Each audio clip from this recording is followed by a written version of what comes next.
Yes. Hello, folks. Welcome to Clobby'S Comics Corner. Spin Rack Time Machine, November 1971, week 2.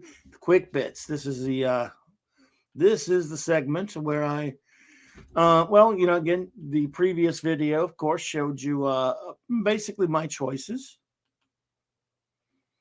my picks in my spinner rack time machine that I went back to 1971, November week 2, to Clobby'S Comics Corner comic shop to purchase my comics that I held in my folder. We're going to take a look this week, as we always do with the quick bits, just a brief look at the comics that did not quite make the cut. You know, the comics that were out there, because as I like to point out, I like to give them all a little bit of love. Even just because I didn't buy them doesn't mean you wouldn't have. So, these were my choices for this week. Run through those real fast. A little bit of look at the ones I did buy that were in my folder that I went home and enjoyed immediately, of course.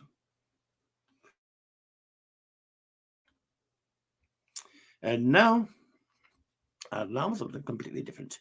And now a little bit of look, again, as you can see, because I do this to kind of give you an idea of it.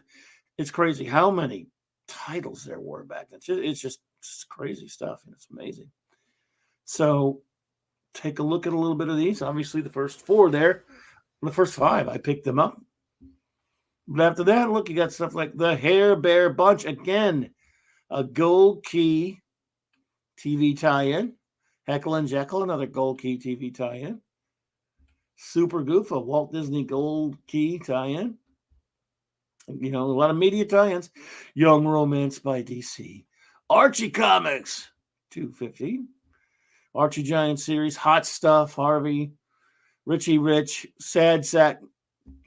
Shout out to my boy D. Bud Martin, who bought all these, and he knows, not that he would ever be ashamed of it, but nobody is ridiculing it at all, man. I'm marveling, no pun, at just how healthy this industry was, and you got to love it. Army, Sad Sack's Army Life Parade, sorry. Harvey Comics, Harvey again, Harvey, DC Dark Dimensions of Forbidden Love. Gold Key, Comics Digest. I didn't pick up this House of Mystery from DC, but I should have. We'll give it some love later. The Jetsons from Charlton. That's basically the ones that were out this week that were not the ones I picked up. So that's what they call quick bits. We do this very quickly. We just show a few comics here and there. So again, but let's show. This is from my buddy D. Bud Martin, because I know he bought Richie Rich. So there you go, man. That's for you. And a lot of you did. If you were around back then, or if you've traveled back to 1971 in my time machine. Any of the comics that I picked that you saw in the previous video, or any of these that didn't make my cuts. I remember Terry Toons. I love Heckle and Jekyll. I just, at the time as a kid, or even now, even if I love these cartoons, I'm a superhero junkie. I apologize. What can I do? But I didn't, and maybe I snubbed my nose at these as a kid, but I have every respect for them now. I love comic books, the art form, and I love so much look how ingrained in the culture they were back then, how important these were. When you look back now, you look back on this era, whether you bought this comic or not, or whether you would buy it or not if you went back into my time machine comic shop, you just have to be just amazed at how important this art form was. Obviously, sure, it didn't have video games to compete with. By the way, look at this Jeffrey Jones cover. Catherine Jones cover. I don't know why it was Catherine. Jeffrey Jones was a great artist. He didn't do a lot in comics. Sorry, single that out, but that's a Dark Mansion of Forbidden Blood. That's an amazing freaking cover.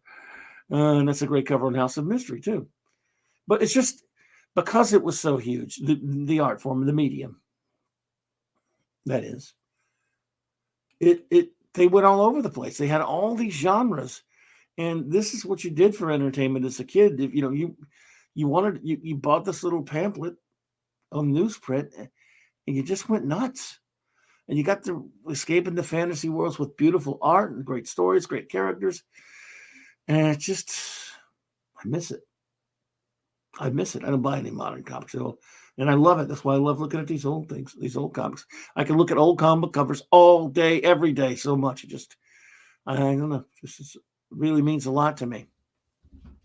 It means the world to me that we can at least go back and look at them, because they're never going to be like this again.